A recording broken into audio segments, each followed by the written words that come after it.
And we're back, folks, right here on the MCU Rewatch Review series. Myself, Graham G.S. Matthews, being joined, as always, by the doc, Chris Mueller. Today we're talking Thor the Dark World, otherwise known as Thor 2. Chris, welcome back, and I'm excited to be talking about Thor 2 here today.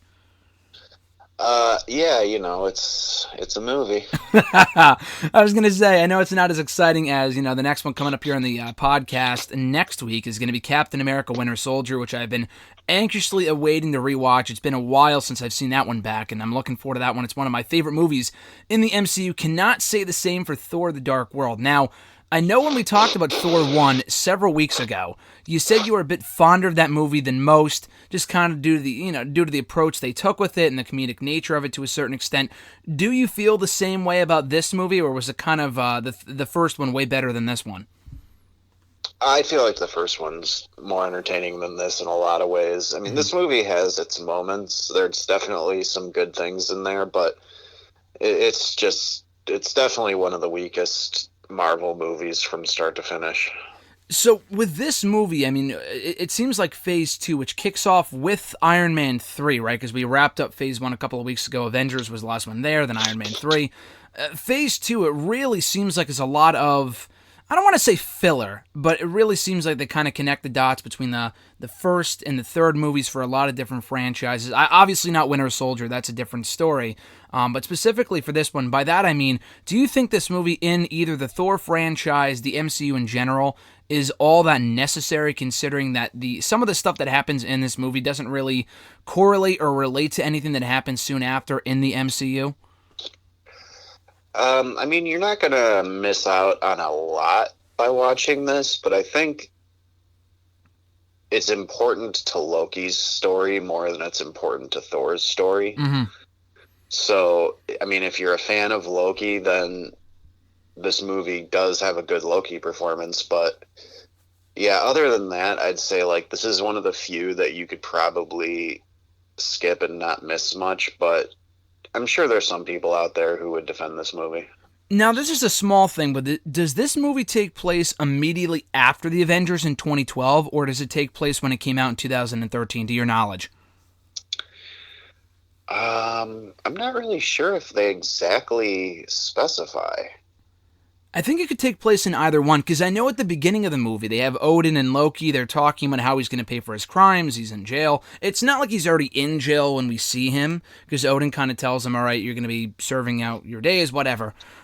So that's why I think, now that I think about it now, that it might take place immediately after Avengers. And another thing, too, is that, Jean brings up later, which I was going to ask you about, she brings up, oh, I saw you in the news, Thor, and that was like a year earlier, if we're going by the when the movie came out in 2013. So, like, did she see him on the news as part of the Avengers in New York and then just move on? Because, she is seen on a date at the beginning of the movie trying to move on from Thor, but she knows that he's still alive. She knows that he can get back to Earth. So do you feel they kind of had a tough time kind of connecting those dots between the Avengers and the first movie and this one?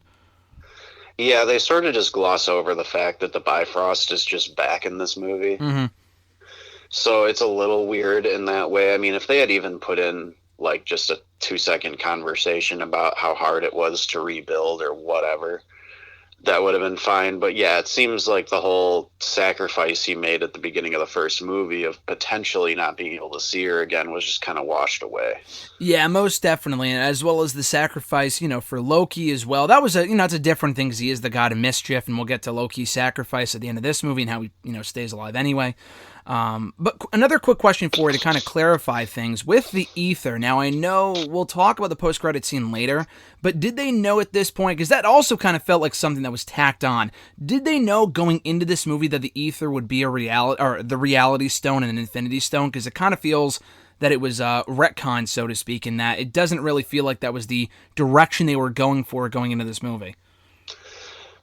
I don't know what their idea was with it originally. I just know that the Infinity Stones, like, they sort of went back and decided, like, okay, these few things are going to be the Infinity Stones, but they,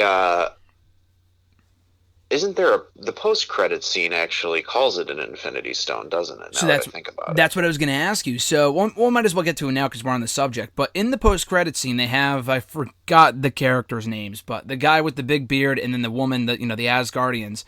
They go to the Collector. They give him the Infinity Stone, the Reality Stone, the Ether, whatever. While it's locked up, not while it's in sludge form or whatever. And they actually call it an Infinity Stone, which they don't in Avengers or any other point prior to this point, right? They don't call anything an Infinity Stone until now.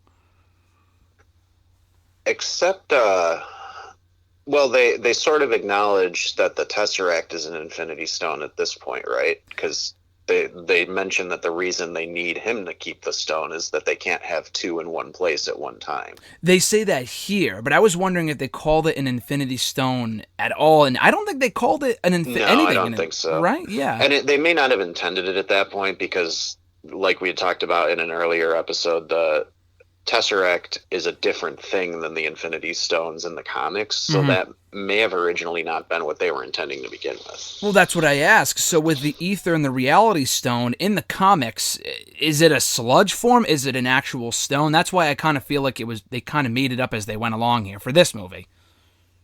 I'm not totally sure. I don't have a lot of knowledge on the comic side for this specifically. Oh, okay.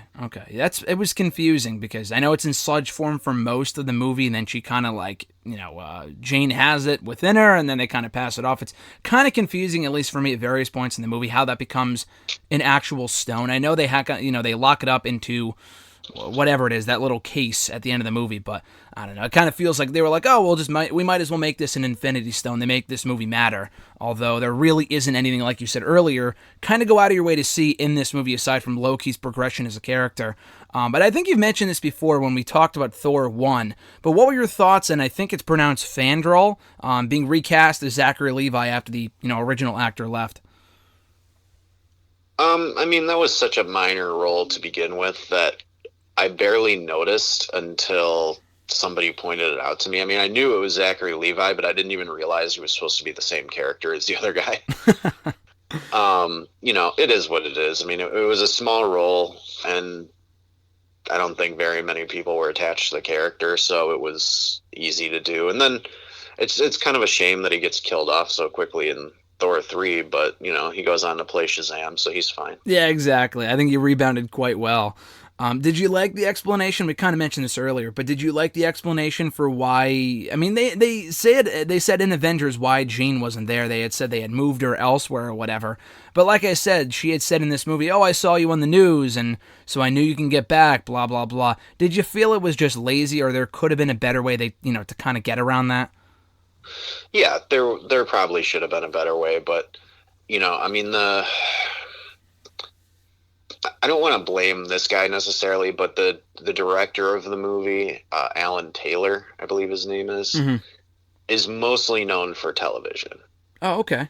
And I feel like when you watch this movie with that in mind, you start to see certain things that would work in television that don't work in movies, which are like very quick explanations for things that people might want to actually know about. Oh, okay. Well, that makes sense now that you say that. He didn't direct the first movie, did he? That was a different director? No, that was Andre. No, I can't remember. But it's not the same guy, though. No, definitely not. The God, who did the first one? Kenneth Branagh. That's who did the first one. Oh, okay. So with all the franchises up to this point, Iron Man, Captain America, have there been any of the trilogies that have been directed by two different people? Because I know Captain America 2 and 3, as well as Infinity War and Endgame, were by the Russo brothers. You mentioned John Favreau. For the first two, right? Iron Man movies. Right. And then the third is Shane Black. Yeah, right. So is this the only trilogy of movies or multiple movies in the MCU that are directed by different people, to your knowledge? I mean, so far it seems that way, yeah. And we're about to get a fourth Thor movie with Taika doing it again, so Oh, right. Okay. I guess that kind of breaks the streak, which is good because I thought Ragnarok is great, and we'll get to that eventually. yeah. So kind of on the whole, not really about this movie, but do you feel that having different directors for each movie kind of takes away from it, in terms of like the feel for each movie and why they all are so incredibly different from each other? I think with Thor, you can get away with the movies feeling different at times because space is weird and you put them in a different part of space and you're going to have different people and different characters. So, Yeah. they can he's a character that you can put in a lot of situations, and sometimes he'll be the overconfident jerk and sometimes he'll be the guy who's looking for somebody else's help, like in Ragnarok. So Hmm. I feel like the fact that all the movies were different didn't hurt the franchise. It's just this one in particular wasn't so strong. And I think another problem that people had with it was Natalie Portman didn't really have as much to do in this as she did in the first one. Like in this one, she's just sort of a vessel for the ether. She's Sure. not really doing anything other than like telling him about the experiment that she found that you can throw your keys into this little hole and they might come back or they might not. Like, Yeah. it just felt like they kept throwing things in to imply that her character had something to do, but really it felt like a little bit of a disservice to her character. Do you think the fact that she had a curtailed role in this movie kind of played a role in her? Well, was it Marvel's decision to not bring her back, or was that her decision to not re-sign, or both? My understanding is that she chose to leave, but I don't know the exact reason. I thought it had to do with a director or somebody from the first movie not coming back for this movie because Marvel didn't bring them back Okay. behind the scenes, either a writer, producer, or somebody. And I think that upset her a little bit. And then also I think she complained a little bit that it felt like her character didn't have that much to do. Did she have any bad blood with Marvel before coming back for the Love and Thunder movie that you mentioned? Because I know she'll be back in that one. Because it seemed like for a while they didn't really, not that there was any really reason to acknowledge her, but it kind of felt like she was completely out of the MCU altogether. You would never even know that she was in it unless you watched these movies. Was she on the outside looking in with Marvel, or was it just kind of a kind of an amicable, there we go, departure between Jane Foster, Natalie Portman, and the MCU? I don't think there was bad blood necessarily. I think it was more a case of, okay, if she's not going to come back, then we need the character to move on. He Yeah. can't be hung up on her forever. But now that she's going to come back, the fact that they didn't already throw Thor into a relationship with somebody else is good, because they can just pick right back up with that storyline if they want to. Do you think they did that for a reason, in case they wanted to bring her back at some point? Maybe, but I also think adding a romantic subplot to Ragnarok would have just been too much with everything that was going on. Yeah. It never really felt like he had a romantic relationship with what's her name, the new character introduced in Ragnarok. Valkyrie. Valkyrie. Well, Yeah. Valkyrie's character, apparently there's a cutscene somewhere that implies her character is at the very least bisexual. Mm-hmm. So even though there's like one or two scenes where it seems like they're flirting, I don't think they were ever designed to be romantic Yeah. interests for each other. Yeah. No, that's what I was gonna say. I had heard somewhere that she was bisexual. I don't know. So when you say cutscene, is it in the movie that they just cut out, or was it a deleted scene type of thing, or was that rumored, or where did you hear that? I read it somewhere. I don't know if it's an actual deleted scene or if it's just something the director talked about at some point. But yeah, there was a scene where, like, I think it's when Thor and Banner are going to her for help at her, like, apartment, I guess you'd call it. Yeah. And they're like, the scene is supposed to be longer, and originally you see a woman leaving her apartment right as she's meeting with them. Oh, okay. Which is supposed, and like, I don't know, maybe there was a kiss or something to imply that it was a romantic thing. But yeah, there was supposed to be some subplot in that. And then I think that they've talked about the fact that that will be part of the character's backstory going forward. I just don't know when or how much that will be part of the next movie. Yeah, I'm not sure. I thought that was confirmed. Maybe that's why. I didn't hear about the scene itself, but I had heard that somewhere, and maybe the directors had confirmed it. When I say the directors, but the director of Ragnarok, I mean. But do you know if she signed on for the fourth one yet or no? Well, yeah, because the fourth one, it seems like the fourth one kind of has two stories to it. It'll both be Valkyrie sort of looking for, I mean, her queen, I guess, because she's technically the king. Yep. And then I believe Thor will be with the Guardians in the movie. Is that confirmed or no? Oh yeah, I believe. Yeah. I believe recently? Marvel had said because it's going to take so long to get to Guardians 3 due to James Gunn being with Suicide Squad for now. We're going to put them in the next Thor movie because Thor took off with them, so it makes sense that he's still with them. Yeah, no, it makes sense. Yeah, but awesome. I mean, the main storyline behind it is supposed to be Jane becoming Lady Thor, which was a somewhat divisive storyline in the comics. I heard about that when they announced the movie about a year ago. Do you think they might do right by it going into that fourth movie, since it was, like you said, kind of divisive in the comics?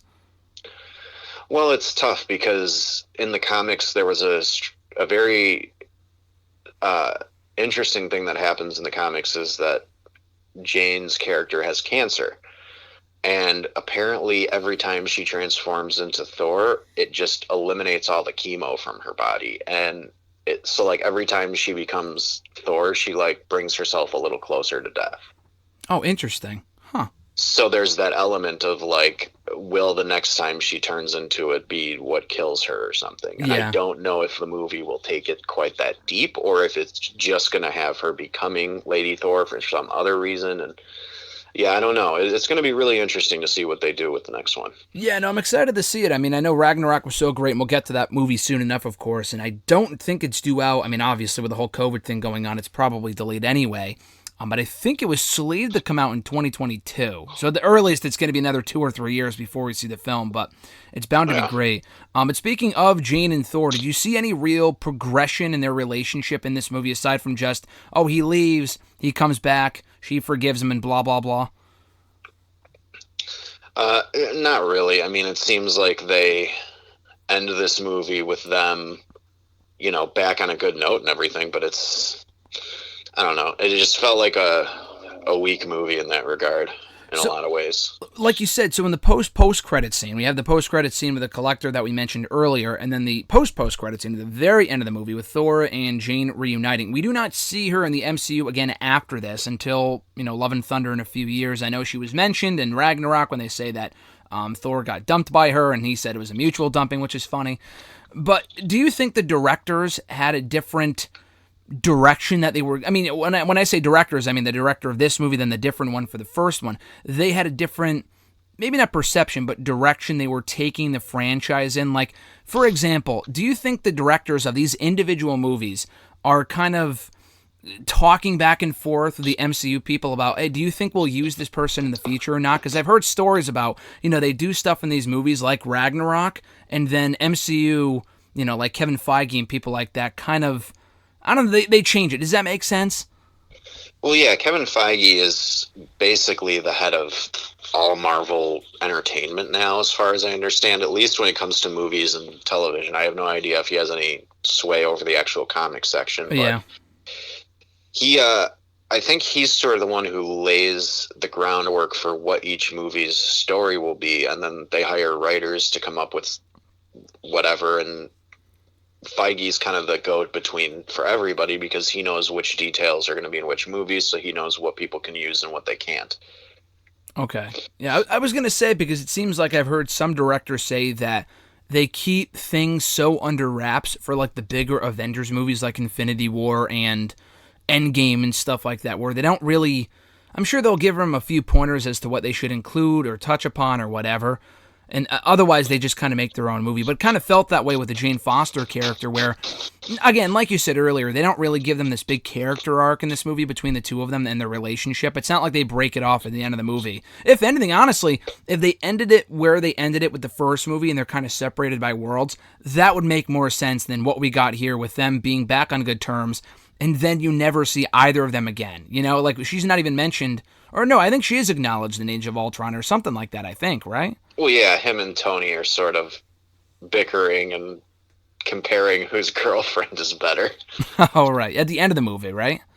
No, it's towards the beginning when they're like celebrating at Avengers Tower after taking down that facility and wherever it was, Sokovia. Oh, in the beginning, yeah, okay. And I think it's Maria Hill comes up and she's just like, "Where are all the ladies?" And they're like, "Oh, Jane's off doing something in the jungle," and Tony makes an excuse for where Pepper is, and then they like trade little jabs about whose girlfriend is smarter or whatever. Yeah. And then at the end, Thor's just like, "Jane's better." Just like that's it. That's great. I forgot she was even mentioned in that movie, but yeah, no, I just thought it was odd. But you mentioned earlier, maybe at that point they were holding out hope that she might return. I don't know. Because the fact that they even mentioned her if she wasn't coming back seems a little weird, so they might have still had hope. I have no clue. Yeah, that would have been when you would think that if she was on the outs with Marvel and she wasn't being brought back at that point, you would think that would be where they would mention that they dumped each other, or it was a mutual dumping, or she dumped him, whatever. Yeah. I mean, they could have possibly been also thinking of recasting later on. I mean... Sure, yeah. You know, it's a character that had already been a major part of 2 movies, but...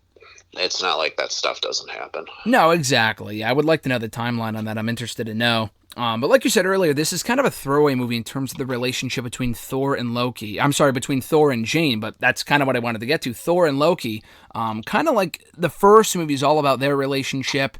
You mentioned the kind of the Shakespearean tale that they tell the two of them, and Loki not being a full-on bad guy, but not being a great guy either, kind of being somewhere in the middle there, that that shade of gray type of character. We kind of see that here. He's in jail for most of the movie, helps out Thor, seemingly betrays him, actually doesn't, and then, fakes his death and all this other stuff. Do you think this is an important movie in the progression of the brotherhood, might be the right word, I'm not sure, the relationship between Thor and Loki?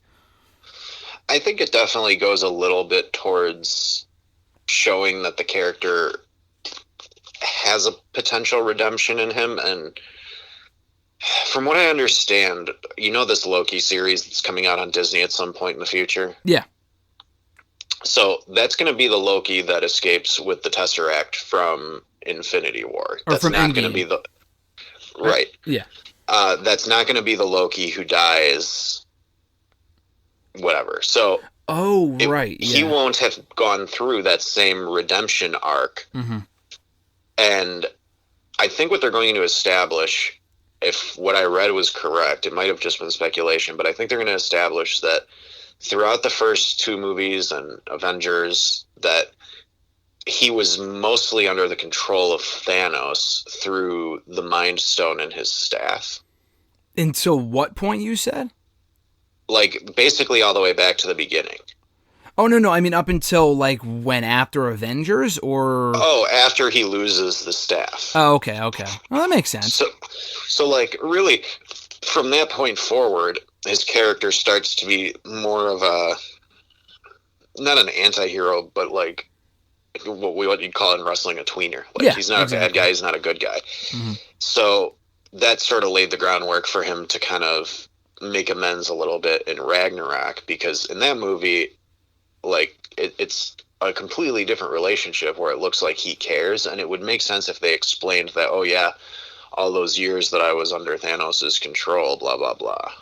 Yeah, you would think that would be the time for them to say that, but so you're saying they're going to introduce that narrative in the upcoming Loki series when that comes out at some point? That's what I heard. I'm not sure if that's the actual plan, but it seems like the series might be another redemption story kind of thing. Okay. I mean, it would make sense. Like you said, this is a different Loki that's from 2012 and not modern day where he's resurrected or whatever, which actually makes sense to me. I like that a lot more as opposed to someone coming back from the dead. This is just a different version of him. Probably, not unlike what they might do with Gamora at some point, right? Because Gamora died, unless they bring her back from the Soul Stone, but she died. But the Gamora that we see in Endgame is the Gamora from 2014, having not even met Peter before. So she doesn't have that same arc either. Do you think they might, I mean, I know this is unrelated, but do you think they might do something related, kind of similar with her in the upcoming, maybe even the Love and Thunder movie when maybe Peter Quill goes to find her, or the upcoming third Guardians at some point or whatever? I have a feeling the third Guardians will probably be about them looking for her. Okay. Yeah, because she just disappears in Endgame, right? Yeah, she's not at the funeral for Tony. She seems like she just sort of walks off after the battle. Yeah, yeah. It would make sense if the third movie kind of revolves around, revolves around them trying to find her. I heard somewhere recently that, because I know James Gunn plants a lot of seeds, like a lot of little Easter eggs in his movies to kind of point towards what might be coming up next. I think some people kind of deciphered from the second movie that the third movie might be more about Rocket and his origins and where he came from, which would be interesting. So I don't think there's any. I mean, you mentioned earlier that he's a part of the Suicide Squad thing right now, so I'm not even sure if they've made any real movement on a third movie for Guardians. I think, did he say that he wrote the script, or am I just imagining things? I thought I had read that somewhere. I'm not sure if maybe he had written a script before he was originally fired, and then that might not work now. True, But yeah. I know that he said, like, it's going to be a while because I have to focus on Suicide Squad before I even start working on that. So, yeah, it's going to be a while before we get Guardians 3. That's why I'm glad they're going to be in the next Thor. Yeah, no, I'm glad about that too, because it's going to be years. I think the movie was supposed to come out this year, if I'm not mistaken, before everything got changed, obviously. And even without COVID, I think it was still supposed to come out in May. But anyway, yeah, I'm interested to see what they do with that too. So going back to Dark World with Frida, Thor's mom, she dies in this movie. She doesn't really have a major role in the first film, but she kind of does here a little bit. They kind of make her a bit more important. They even go out of their way to say at the beginning of this movie when Odin's talking to Loki about how, oh, the only reason you're not dead yet, or the only reason you're here is because of Frida, so you should be thanking her, blah blah blah. You won't be seeing her again, and then she dies. At the hands of at the hands of Malekith and the Dark Elves, whatever. Do you think?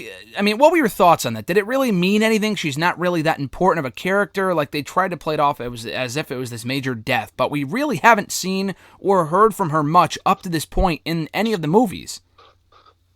Well, I think at that point, just the fact that it's Thor's parent is enough to tell you why it's a motivating death. Sure.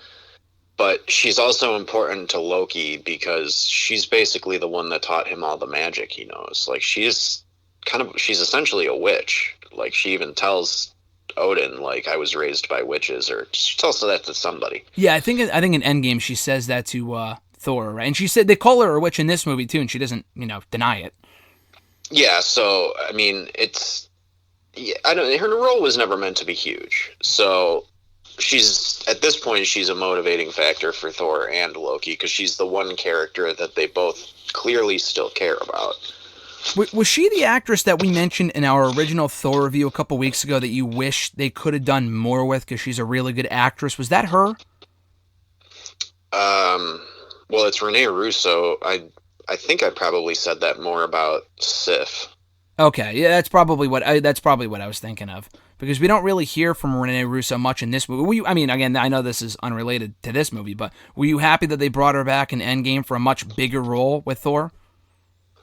I did like that they put a little closure in there and gave her a chance to, like, properly say goodbye, because her death did come on a little suddenly in this movie.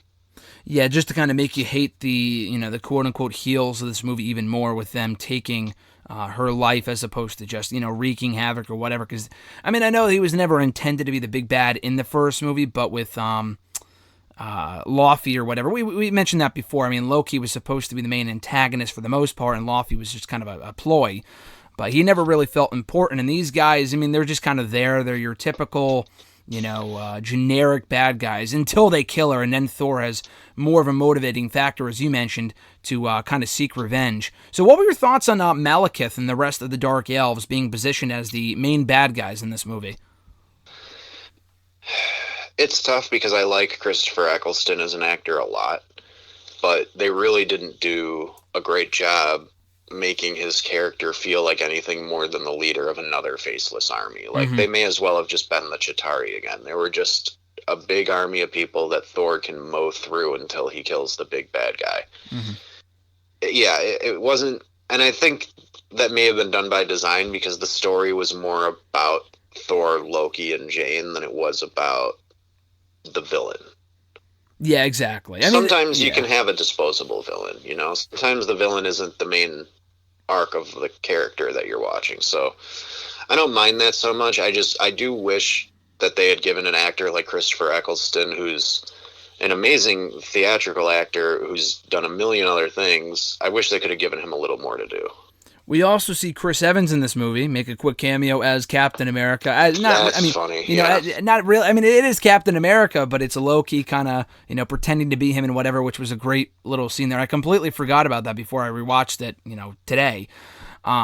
So with that, do you have any insight on that? Because I had read somewhere, and I forgot where I had seen this, that Loki didn't know that scene would be in the movie, that Tom Hiddleston didn't know when he kind of did his best Captain America mannerisms or whatever. Can you provide any insight on that cameo that he had in the movie? I don't know any of the backstory behind that other than the fact that I think Thor was filming at the same time as something else Evans was doing, and he was nearby, and that's why the cameo worked out. Oh, interesting. Was it Winter Soldier? Because that movie came out right after this, or was it something else entirely? It might have been Winter Soldier, because I think that's sort of what you're supposed to think is going on during the whole Winter Soldier thing, is that Thor's doing this. They're supposed to kind of take place concurrently. Oh, okay. So it may have had something to do with that. But yeah, that was probably one of the funnier moments. And I mean, Chris Evans did such a good job kind of matching Loki's mannerisms for the few split seconds he was on screen.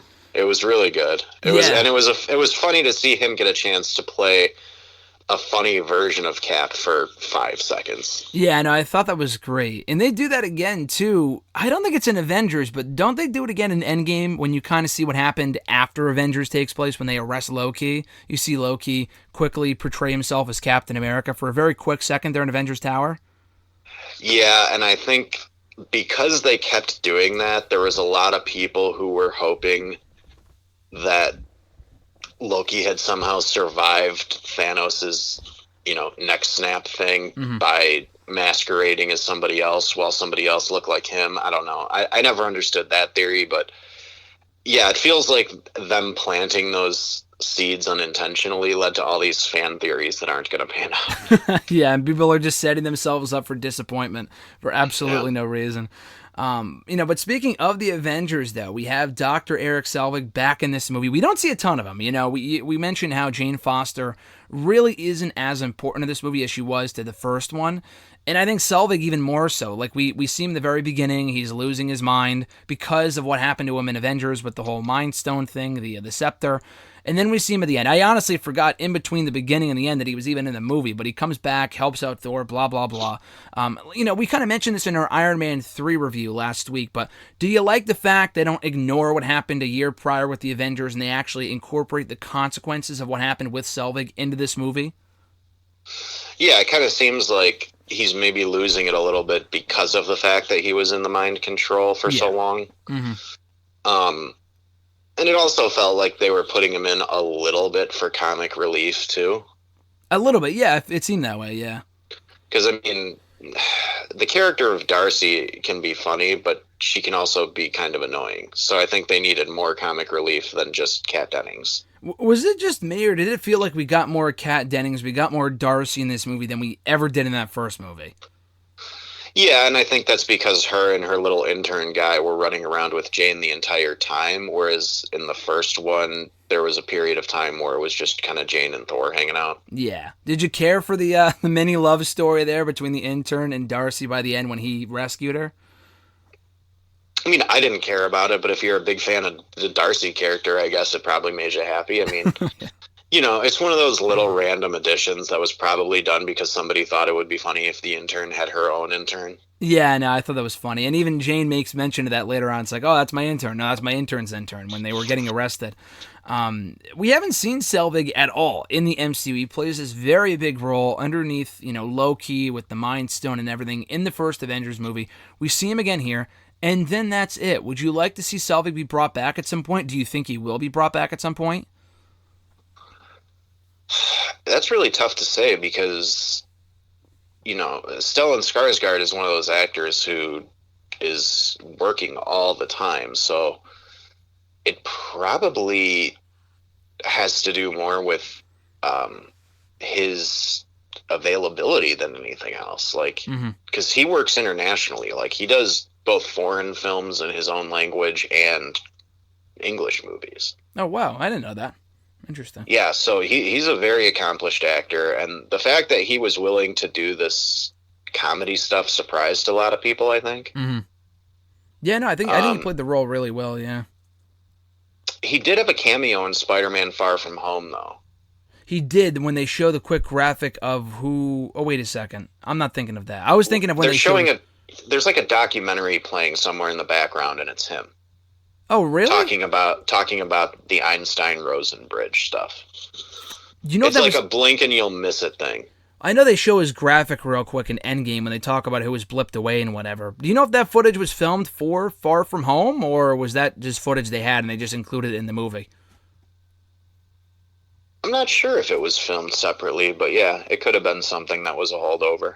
Interesting. With him as well, I thought there was something else I was going to ask you about Selvig.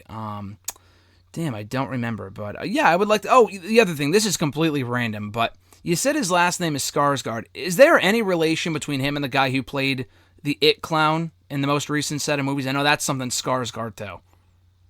I don't know, actually. That's not like his dad or something, right? I mean, you would probably know that if he was.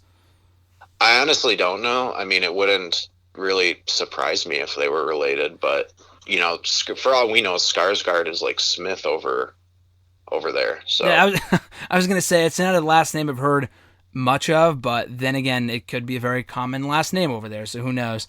Oh, yeah, that is his son. Oh, is it his son? Really? I'm looking it up right now. Bill Skarsgård. That's his son. Holy shit. Well, there you go. Interesting. I was going to say, I don't remember what he looks like without the It Clown makeup, or without the Pennywise makeup on, so I didn't know if there was any, like, oh, you could tell that he looks exactly like him, and I don't remember what he looks like, but interesting. That's I don't know what Stellan looked like as a young man, so yeah. They may have some resemblance, but I know that Bill, like, a lot of women think of him as a good-looking guy, which is why it was so weird to see him look so horrific in It. Yeah. Play this evil clown. Yeah, definitely a scary sight. You would think they would, cast someone uglier than Bill Skarsgård, but I don't know if they want to put that in the. They're like, oh yeah, we're looking for someone ugly. Like, oh yeah, we'll take you in. Like, I don't know. Maybe I'm not sure if that's how Hollywood works or not. I have no clue. Well, that I know why he was cast was because of his audition. Like, he can just do that voice and like he can make that mouth really easily for a long time. And then I think he's actually pretty limber, so. Like, he can move his body in kind of weird ways, and that's what they were really impressed with. Oh, okay. And they thought it would help make the character creepier. I had seen some interview that he did, maybe with Conan, I think, or someone like that, where he was out of character, obviously, but he was doing the Pennywise, like, smile and stuff, and it's frightening how good he is at it and how much it looks like the actual clown. It's actually pretty terrifying. Yeah. Pretty crazy. So with Loki in this movie, we got Loki. We had I already mentioned earlier, the double cross where it looks like he betrays Thor, but then he doesn't by chopping off his hand. I completely forgot that was all a swerve when I was rewatching this. I'm like, well, I didn't remember Thor losing his arm, but he doesn't. It was a ruse the entire time. Just a typical, a day in the life of Loki, God of mischief, just all makes sense. Did you actually think that he betrayed him for real this time, or what were your thoughts on that whole scene? I thought it was really well done. Oh, no, that to me felt like a plot between the two of them, and it sort of almost felt like... Remember, you know how in Ragnarok, when they're in the elevator and they're like, let's do get help? Yeah, the get help thing. It sort of implies that they have all these little tricks that they used to use, and I think this was maybe a sign of that. Yeah, that's good. I didn't think about that, yeah. That's a good point. Like, so, I mean, clearly they'd been working together for a long time by the first Thor movie. Mm-hmm. So they'd been raised together, they'd been in battle together many times, so they'd probably been friendly and on good terms for most of their lives, other than Loki fucking with him occasionally. Yeah. I mean, Loki sacrifices himself here, quote unquote. He dies, although he really doesn't. When you watch that scene, I know they establish in like the very next scene or soon after that he is still alive. When you watch this for the first time, you're like, holy shit, is he actually dead? Or knowing what his character is in the comics, you're like, all right, he probably survived. Yeah, I mean, I kind of assumed that it was one of those... With Loki, it's kind of like, he's come back so many times at this point that cheating death is just sort of his gimmick. Mm-hmm. So they can kind of just do whatever they want with the character, and if they want to bring him back, they're like, oh, it's magic. Like, yeah, exactly. that's the random excuse they'll throw out, and everybody will be fine with it. Like, Yeah. they barely address how he survives in Ragnarok. Thor is like, I thought you were dead. I wept for you, or something like that. And Loki's just like, sorry? Like, yeah. Like, what do you want me to do? Yeah, it doesn't explain how he did it or what happened or whatever. But no, they're like, oh yeah, it was magic. Moving on. I love the fact that we'll get to this when we rewatch Ragnarok soon enough. But when they reenact the scene in Ragnarok of his sacrifice here, of his quote unquote death scene, they use the same music as they do in this scene. In that one, although it's there's like a chorus singing it instead. They use the exact same background music, which I thought was just a terrific touch. Yeah, I mean, Taika Waititi's a good director, so it wouldn't surprise me if he looked back at the first two movies for things he could reference. Yeah, and I thought that was great. So another thing with Selvig, he mentions later when he reunites with Thor and with Jane when they see each other for the first time in this movie.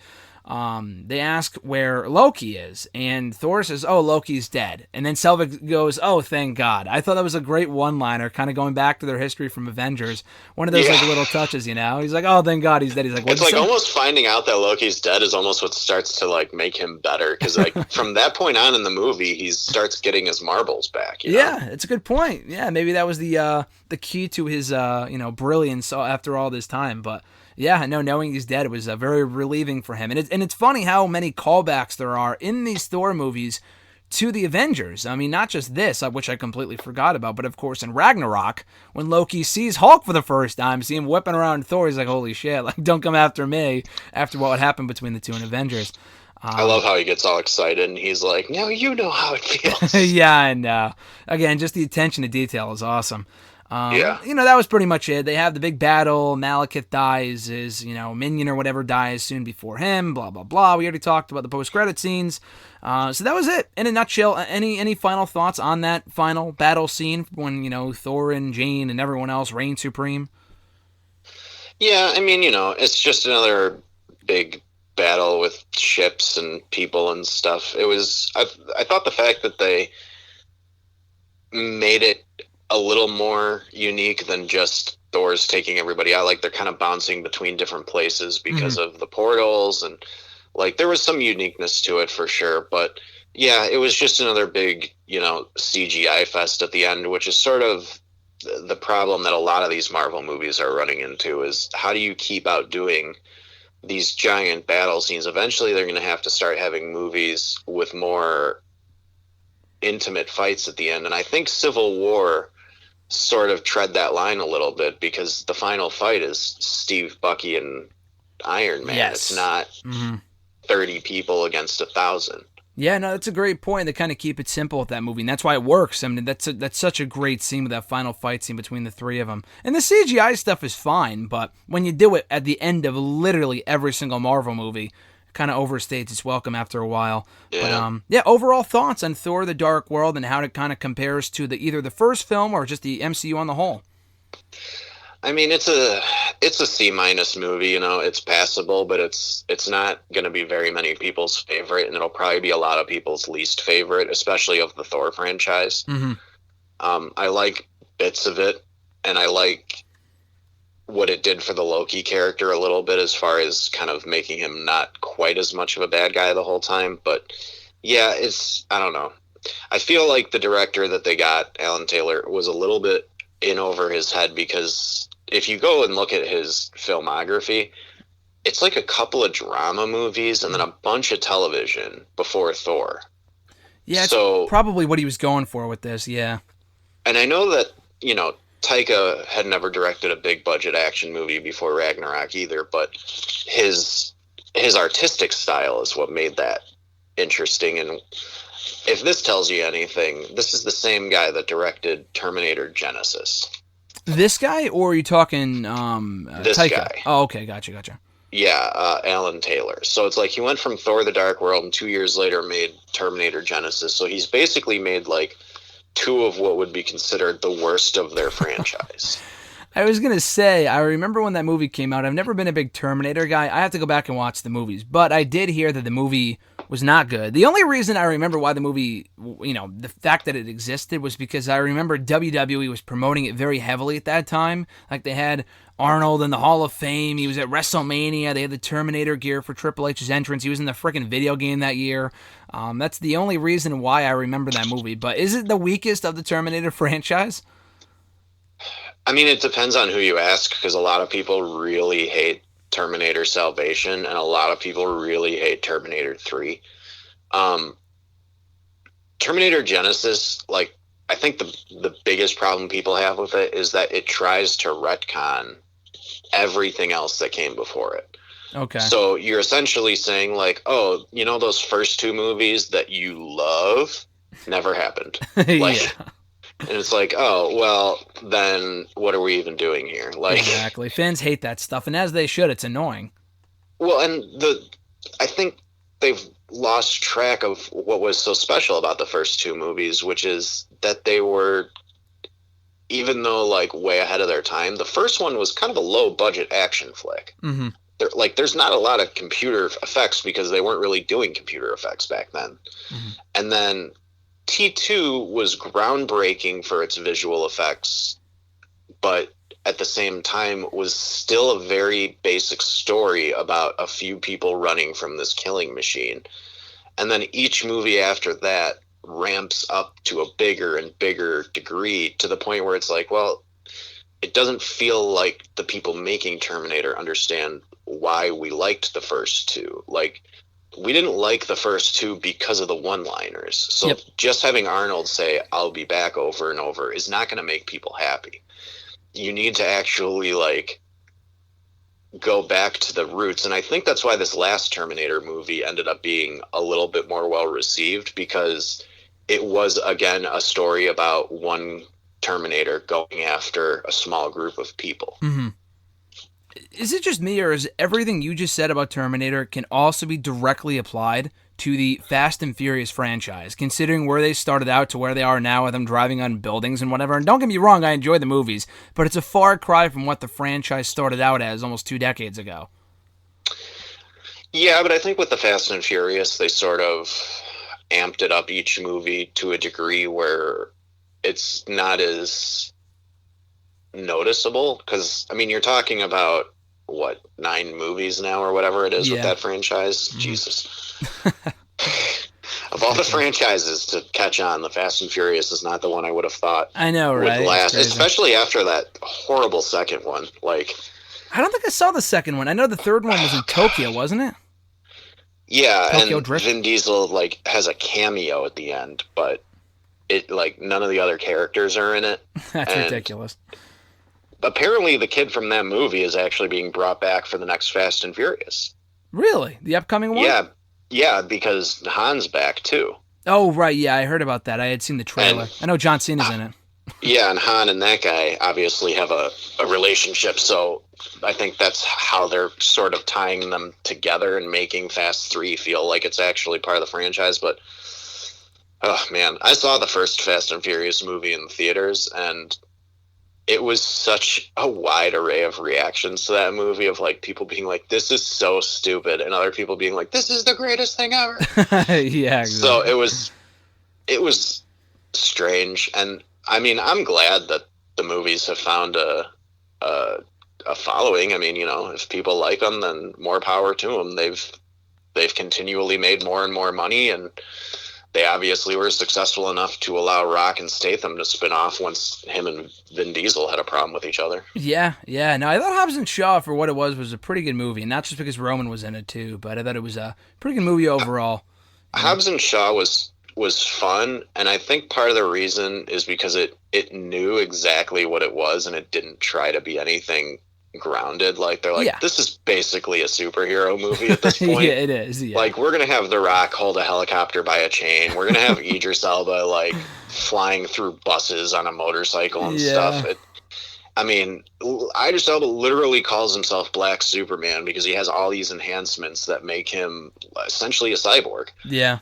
And Yeah, so I'm kind of curious to see if the next Fast and Furious movie actually goes as crazy as Hobbs and Shaw did, but I Yeah. don't know. They just get I more. don't know if I want it to. I know. Well, they just get more fast and more furious. I'm sure it will be. And I think it was supposed to come out last month, but due to the whole COVID thing, I think it got bumped to like next May. So that's kind of It crazy. wouldn't But surprise me. Like all these movie studios had to make so many changes once theaters shut down. It's going to be interesting to see what happens when, I mean, stuff is starting to open back up, but like I think AMC theaters is even telling people like, we may not make it until we're able to make it back up. yeah, I heard that. It's kind of crazy for people that still go to the movies like ourselves. It's nuts. One last random question before we wrap this thing up with the whole movie thing. Let's say, because with everything slowly starting to open back up again, I think the movie theaters are a part, at least where I am, a part of the next phase that will, open things back up.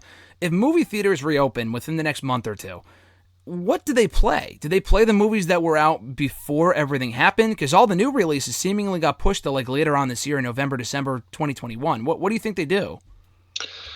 Well, I live in a town that has one of like the last handful of drive-in theaters throughout the Nice. country. Cool. And when they opened back up at half capacity a few weeks ago, they were showing like Back to the Future 2 and Oh, Toy Story back to back or something. Like just, a couple movies that they knew people liked that would get people in, and this place near me has done that actually quite a bit when there's not a movie that like they can afford to play there. They'll just play something old and people still go see it.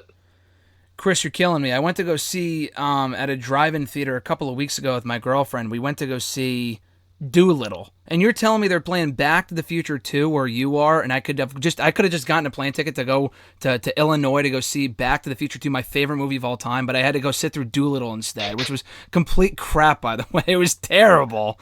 It was so bad. Yeah, the people who own that theater also own a small theater in town that only has two screens. Okay. And that theater will also show older movies sometimes. So like one theater will be playing whatever the most popular release is that week, and then the other one is playing like The Great Gatsby or something. No, that makes sense. Yeah, we have drive-in theaters here too, and we want to go again because it was fun the first time, even though the movie was complete shit. But they play some newer stuff. Was it the Robert Downey one that you went and saw? Yeah, no, not Eddie Murphy. No, the Robert Downey one was complete garbage. Dude. I knew going in it was going to be bad, but it was just an excuse to go because I have not been to a drive-in theater in at least 15 years. It's been a long time, so it was nice, but the movie was. You didn't see it, did you? No, and I probably never will. No, don't. Yeah. John Cena does a voice, right? He does, yeah. The thing is, they have such a great cast of characters between Robert Downey Jr., John Cena, Antonio Banderas, and all these. Zelena Gomez is in it, and among other people. And it's just a shit movie. It was so bad it was funny. So it was kind of like that kind of made up for it. But we've been looking at other drive-ins recently, and they were playing The Joker last week, which I would love to see again. That was a great movie. They were playing Onward, which if you have Disney Plus, that's on there. So it's more about the experience for me. But they had that. They are playing older movies though. They are playing they were playing The Sorcerer's Stone, the first Harry Potter movie. They were playing The Goonies, which is cool. I'm not a big Goonies guy. I'm more of like a Back to the Future person personally. But they had that. They had. We might go see not Jumanji. Yeah, no wait, not Jumanji. Jurassic Park. Jurassic Park, the original, not Jurassic World, but the first Jurassic Park movie. So we might go see that. So that I will say this: I love the fact that drive-in theaters are making a comeback because it's such a great concept. And it sucks they died out, and I can understand why. But it's cool to see them making a comeback, though. Yeah, I've always thought that they were cool, and I'm glad that the one in my town has managed to keep finding, like, every 10 years or so, it seems like it changes hands. Oh, okay. And I don't think that it's because it's not profitable, because the line is, like, down the street on the weekends for that place. Mm-hmm. But I think, like, the first couple that owned it retired, and then another couple bought it, and then they decided to do something else, and then somebody else has it now. So it keeps going through different changes, but the guy who's got it now, like, upgraded the hell out of the place with new sound systems and a new screen and projector, and Nice. like, he's really trying to make it one of the the local landmarks of our area because there are so few left. Yeah, that's pretty cool. I mean, again, it's such a cool thing, and especially since with the whole current, situation, I would rather, for me, especially at this point, with everything going on, would rather sit in my car or in the back of my car to watch a movie than to sit in a theater. I mean, I love going to the movie theater. The issue is that I had seen, some places are enforcing the mask thing, which they should. I mean, it makes sense. Some places aren't. I don't want to risk it, but if I have to wear a mask, I'm not going to sit there and... I mean, if you're in your seat in a movie theater, would you be wearing a mask the entire 2 hours? I would assume so. But, I don't know, because you're having popcorn. I don't really know. But I would rather just avoid that altogether and just sit in my car and watch a movie. If not at home, but, I mean, if you're going to go out, that's an option. So, it's cool. It's cool to see so many classic movies. And, you know what? I'm checking the listings, daily, hoping they'll play a Marvel movie one of these days, whether it be a Guardians or an Infinity War. I would love to see Endgame again in a drive-in movie theater setting. So that's what I'm hoping for. Fingers crossed. But I had heard the Russos actually want to put Endgame back in theaters once this is all over. Really? Again, for a third time? Because I know they brought it back last summer too.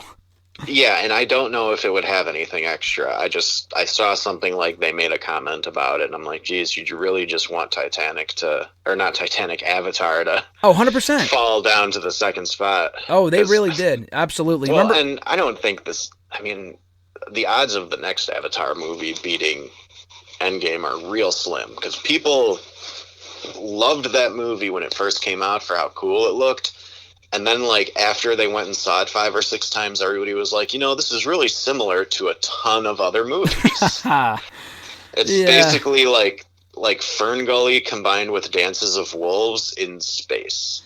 Yeah, I mean, we could do a whole separate podcast on Avatar. I do not give two shits about that movie, and it's not just because I'm a Marvel fan and they wanted to see them get beat by Endgame, which they thankfully did. I think they took that top spot last July, I want to say. But yeah, I don't see that next movie, doing as well as it did the first one. I mean, the first one, it was just a different time, dude. I mean, it was 2009. The graphics weren't as great as they are now. I think a lot of the money that they made from the movie, in my opinion, came from 3D sales too. Because people went to go see it in 3D. Movie tickets were literally more expensive in some places just for that movie because of that. Exactly. I mean, it makes sense. It was just a different time, and it's weird to say that about 10 years ago, but it was. I mean, with the economy and everything else, but I don't know. I just think I don't think it's going to beat it. It's not like people are. I don't see many people clamoring on Twitter or online or wherever saying, "Oh man, I can't wait for Avatar 2." I don't really think either people give a shit or they just don't even know. And then the funny thing is that they've already gone ahead and announced literally 4 or 5 more Avatar movies without even knowing how well the second one's going to do.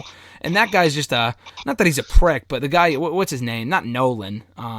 James Cameron. James Cameron. He hates the Marvel movies, and now I want to spite him by going to see Endgame 10 more times, so it does 10 times as better as that first Avatar movie. I don't think he hates the Marvel movies. I don't know if he hates them. That? Yeah, he has gone out of his way to say it's fatigue. They're not doing as well. They won't do as well. And then Endgame smashed every record imaginable. He did say that it's not an unpopular opinion for some people. I could see why. Well, I know Scorsese talked a bunch of crap, and I know Scorsese did. For that. Yeah, I know he did, and that was around the time that Irishman came out, which is a great movie, but it's also 3 hours long, so I'm not really sure. It's all subjective. It's really whatever people enjoy, but I know. Yeah, and I don't need another movie about mobsters. Not in 2020. I feel like with Scorsese, there's only a few types of movies he can direct, and I think he knows that. Mm-hmm. And that's why he sticks to those movies, because I don't know if you know this, he was originally signed on to be the executive producer for the Joker movie years ago. I think I did hear that, because I heard him make a comment about it when it came out, saying, it wasn't that good, right? Well, no, he didn't even see it. The problem was he couldn't wrap his head around the story, and he couldn't crack a way to make it, and so that's why he moved on and somebody else took over. Oh, okay. Yeah, which I'm glad they did, because the movie, I thought it was great. Joker's okay. I think it was a little overrated when it first came out. Mm-hmm. I feel like a lot of that movie felt like it was. How do I say this without sounding like a jerk? A lot of the movie felt like somebody indulging all their film school fantasies. Like, oh, if I become a big director, I'm going to put this in a movie because it's going to shock people. Yeah, I know what you mean. And it's like, but really, nothing in that movie was shocking to me because everything in that movie has been done somewhere before. Yeah. I'm not saying the movie didn't have a sense of originality, but it wasn't doing something that we've never seen like so many people seem to think it was doing. And then I think a few months after the movie was out of theaters, people started to kind of reflect on it and be like, okay, well, maybe there were certain things about it that weren't perfect. Mm-hmm. No, yeah, I mean, it wasn't the greatest movie of all time, but I'm glad it had the success that it did. I thought it was a really good movie. I just hope they don't get, which I don't think they have. I don't think they ever announced, I know it was rumored, but I don't think they ever announced the sequel, which I don't think they should, because it's not necessary. No, and also it wouldn't make any sense, because you have, like, what, a mid-40s Joker established in a universe where Batman is still a child? Like, you can't make a Batman movie with this Joker. No, this is just a standalone movie, I think. He'd be on AARP by the time Batman was Batman. I know, exactly. It's just a different twist on the story. It didn't bother me. I know. Yeah, as long as, I mean, I'm not saying like, oh, they should make a MCU out of it. Like, I think that'd be ridiculous. But, you know, the funny thing about it, not funny thing, but I looked at it as just a good movie. As a comic book movie, I mean, yeah, there's certain parts that make absolutely no sense. It's not true to the, you know, origin, for the most part, of the Joker character. But as a movie, I thought it was good. That's the weird thing about the Joker, is his origin is so muddled that, like, even he doesn't really know his origin. That's what I was thinking. So if they were to make a sequel, people were saying, oh, maybe they could say, you know, I know they've established in various forms of Joker media and Batman movies that his life is like a multiple choice, where it could be this, or it could be that, or it could be whatever, because he kind of changes the narrative as he goes along. Then maybe a second movie would be a completely different origin story, which just leave it be. I mean, I'm not saying they haven't even announced it, but which is good. I would just leave it be. But I could see, like you said, there's so many various origin stories that there is no one set story, so I think it kind of benefited from that in a respect. You don't watch the Arrowverse stuff, do you? No, but you talking about like Green Arrow or something else? Green Arrow and all the connected shows, The Flash, Supergirl, Legends of Tomorrow. I have not. Black Lightning. Didn't they do like a crossover type show a couple of months ago? I followed that a little bit. I didn't watch the show, but they've done a crossover every year since The Flash started. Oh, I didn't know that. That's cool. But they kept getting bigger and bigger because more shows kept getting added, and this last one was sort of Stephen Amell's send-off as Oliver Queen. Yeah, I know he was done. Yeah, I heard about that. And what they did was really interesting. It was a storyline called, I think, Crisis on Infinite Earths, where like all these different parallel universes are being wiped out. And they actually went in and connected like almost every single DC property as existing in their own parallel universe. So you actually see a quick shot of a character from the 1989 Batman movie. Oh, wow. That's interesting. Like reading a newspaper with a picture of Michael Keaton on the front. Yeah. Well, that's pretty cool. And then you see like a character from the old Flash TV show and a character from an old Birds of Prey TV show from before Harley Quinn was popular. And like all these different things were tied in, and the Joker was like the one thing that they didn't, and I think it had to do with the fact that it was just so much more violent than everything else that tying it to that universe wouldn't have made any sense. No, that makes sense. Well, did they not include the Flash from the Justice League movie, or no?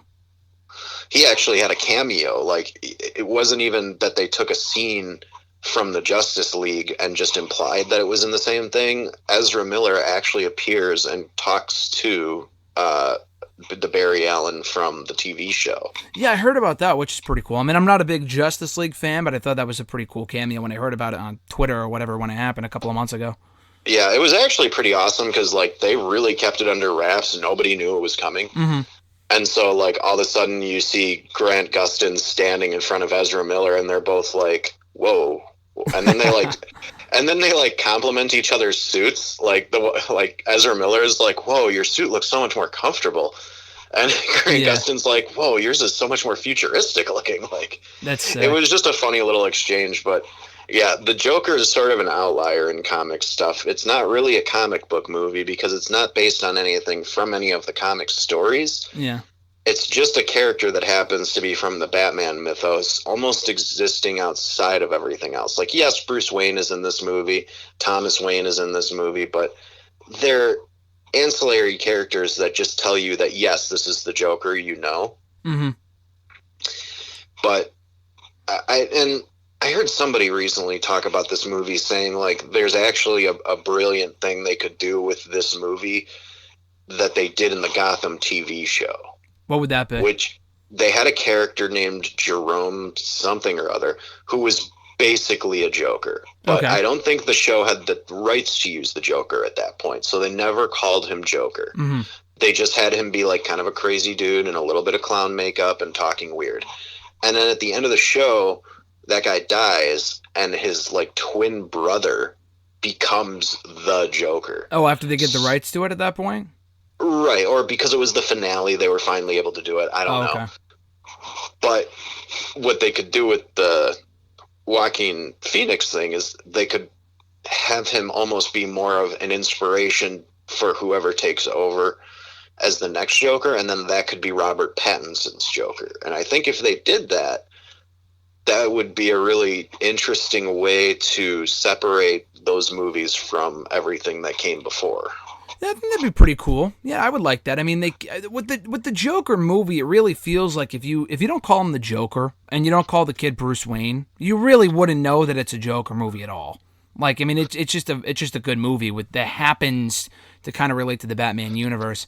But that would be an interesting way of kind of tying it all together. People want more of the Joker. I wasn't personally a fan of the Jared Leto Joker from a couple of years ago in the Suicide Squad.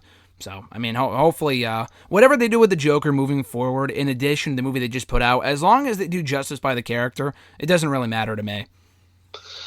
Yeah, as long as we don't get another Jared Leto Joker, I'll be fine. I think they're done with that, right? I think he's done with that, isn't he?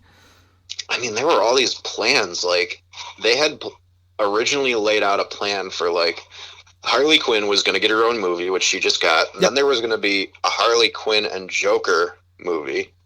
Okay. And then there was supposed to be a Joker appearance in Suicide Squad 2, but I think now that James Gunn is doing it, that's out. Would it have been with him or with someone else? I think it would have been with him, but I think the reaction to his Joker was so bad that Warner Brothers was like, yeah, you can go do your Morbius movie for Marvel if you want. Yeah. We don't need you anymore. I mean, they had to have known the reaction was going to be like that, because when they first put out the artwork for the Joker character, people were like, I'm not a fan. Well, yeah, people were like, why does he look like he would be at a Slipknot concert? I know, like, he's got all these tattoos, and he's got this freaking platinum grill. They tried to modernize it. It just didn't work. Yeah, I will say one thing. I admire the audacity to do something that risky with an established character. Yeah, no, I appreciate they went outside the box, but it just didn't work. That's all. It doesn't always work. It didn't. And maybe the reason it didn't work is because they allegedly cut so much Joker footage out. Yeah, that's why I think he was pissed off, right? Well, now that we're getting the Snyder cut of the Justice League on HBO Max at some point, a lot of people are saying, well, let's get the full David Ayer cut of Suicide Squad that has all this supposed extra Joker footage. But I don't think people understand that, like, the only reason the Snyder cut is happening is because HBO Max is launching and it needs content, and for $30 or $40 million, they can go in and finish the visual effects on all the scenes that Zack Snyder wanted to use. Yeah. But with the David Ayer cut, like, nobody knows how far along all that stuff was, because there wasn't a change of director mid-production like there was with Justice League, right? Right. So those scenes may have just been shot raw and then discarded and never had any digital effects added or any ADR recording by the actors or anything like that. And it may just not even be feasible to make the Ayer cut. If it is, sure, I'll probably watch it at some point. But yeah, like, I don't think this Justice League cut is going to be, I don't think it's going to turn it into the best movie of all time. But I'm certainly willing to give it a chance because the other one was pretty disappointing. Yeah, I mean, it could be marginally better, but I think people are again setting themselves up for something that is not going to be as good as they were expecting. I think it's one of those things where, to make a wrestling comparison, you know the Bret Hart Tom McGee match from about a year ago, right? Yeah. So it's been talked about for so long, this hidden tape, blah, blah, blah. They finally air it, and it was talked about, but it's not like this amazing match, like this holy grail. I mean, it was the holy grail of wrestling because it was never found until like a year ago. But I mean, it wasn't amazing, and I don't think this is going to be any different. I think for a lot of people, the appeal is that we would never get to see this Snyder Cut or whatever. Now that we're actually getting it, it's cool. I mean, I'm not as big of a DC fan as other people, so I know I'm the wrong person to speak on this. But the fact that we're getting it, I think, might take away from that appeal. So when we actually do see it, it's not as epic as people were expecting it to be. And maybe it will be. Maybe it's going to be amazing, but I'm not foreseeing that whatsoever. Yeah, we'll see. We'll see. But this has been a great chat about DC and Joker and Thor. This turned into a DC podcast. The Dark World didn't give us enough to talk about. No, exactly, which I love. This is an all movie podcast. We talk all things Thor, Joker, DC, Terminator, Fast and Furious, Avatar, drive-in movie theaters, literally everything you could possibly imagine. All talked about. Back to the Future. I mean, you can't go wrong with Back to the Future. It's my favorite movie of all time. So. Maybe we'll have to do a separate podcast for that if I'm up to it. When we're done. I'd love to do an episode about the Back to the Future movies because that first movie is so much weirder than people remember it being. It is really weird when you consider that his mom has the hots for her son. It's just, you know what though? Not even that. Everybody talks about that. How do Marty and Doc know each other? That's a disgrace to nuclear physicists. John Mulaney has a whole amazing bit about this in his stand-up. Like, oh really? You have a high school student and a disgraced nuclear physicist who are best friends, but there is no explanation given for how they know each other, how this relationship came to be. It's like, there's not even a throwaway line about like, oh, when you were my science teacher in 5th grade. Like, They don't do any of that. No. It's super strange. And then on top of it, like, everything that happens with the Biff character, it's like, oh, so this guy like tries to rape your wife, and then when you come back to this new future, Marty comes back, it's like all of a sudden Biff is working for you. I know, when he still have the hots for Elaine or what, or Lorraine. No, it's like, Lorraine, how could you hire the guy that tried to rape your wife on prom night or whatever that was? Like, there's so many weird things about that movie. It's a weird movie, but hey, it's a classic. Don't ruin my childhood here, Chris. No, Back to the Future 2 is one of the greatest movies ever, and I will defend it forever. I even like the third one. I like the third one. I do. It's the weakest of the three, in my opinion. But I mean, all three movies are great. But the second one, I'm glad you agree. I think it's a superior movie. I love the idea of the whole future, the whole 2015 thing. I was obsessed for that for the longest time, and then it finally happened. And the fact that they were only 1 year off with the Cubs victory was so good. Oh, dude, that's so good. I love that too. And you're from the Chicago area, so I'm sure that meant a lot to you. Yeah. So that's pretty sick. But I got to rewatch those movies at some point. That second movie was great. I actually went to go see the first and second movies. My local movie theater when I was in college was replaying all three movies on, what was it, October 21st, October 22nd of 2015 when they go to the future. It's so cool. I'm hoping my drive-in theaters kind of follow in the footsteps of yours and they start replaying Back to the Future, because if so, I will buy a ticket every single time. I cannot see that movie enough, but we'll save that podcast for another day. This was essentially a Thor the Dark World podcast. This has been great. Next time we're talking Captain America Winter Soldier and really anything else that comes to mind. But before then, people can follow you on the Twitter machine, Chris, at BR_doctor. Chris, this has been great. Thanks as always, and I'll talk to you next week, my man. All right, take it easy. All right, adios, dude.